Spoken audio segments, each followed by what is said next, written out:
চিনির দাম, প্রথম অঙ্ক বলছে চিনির দাম 25% কমায় একজন ব্যক্তি 360 টাকায় 7.5 কেজি চিনি পায়। চিনির দাম কত ছিল? তাহলে যেহেতু বলছে চিনির দাম 25% কমে যাওয়া, 25% কমে যাওয়া মানে আগে কত ছিল? 25% কমে যাওয়া মানে আগে ছিল 100 টাকা, 100 টাকা থেকে 25 টাকা কমে গেল, তাহলে হয়ে গেল 75 টাকা। ঠিক আছে, তো 25% কে আমি কি করব না 360 দিয়ে গুণ করব। ওকে, আর আমার দাম আগে কত ছিল? চিনি 7.5 কেজি, তাহলে 7.5 ইন্টু এখন কত হয়েছে? 75। এটা দিয়ে আমরা গুণ করব। দশমিক উঠে গেলে উপরে 10 কাটাকুটি করে দাও।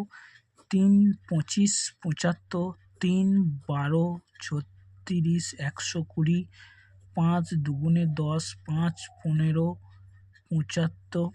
এটা দিয়ে 15 দিয়ে যদি কেটে দাও এটা হয়ে যাবে 8।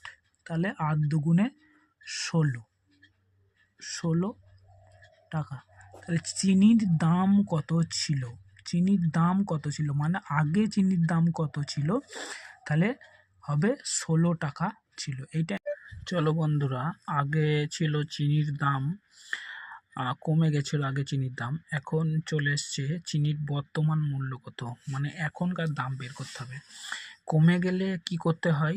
বিয়োগ করতে হয়। আর যদি বর্তমান বলে তাহলে কি করতে হবে? না গুণ করতে হবে। চিনির দাম 21% কমে যাওয়ায় এক ব্যক্তির 100 টাকায় 10.5 কেজি চিনি পাই। তাহলে চিনির বর্তমান মূল্য কত? বর্তমান যখনই বলবে তখনই আমরা গুণ করব। ঠিক আছে, কি দিয়ে গুণ করব? না এই যে 10.5 কেজি চিনি যেটা আছে এটার সঙ্গে আমরা কত গুণ করব? মানে 100% গুণ করব। ওকে, তাহলে দেখো অঙ্কের সলিউশনটা কি হয়। চিনির দাম 21% কমে যাওয়ায়, তাহলে 21 আমরা কি বলেছি? পার্সেন্টেজের সঙ্গে সর্বদাই টাকা গুণ করতে হয়। তাহলে 21 ইন্টু 100। আর যেটা বর্তমান যেহেতু মূল্য বলেছে, বর্তমান মূল্য মানে কি না আমাকে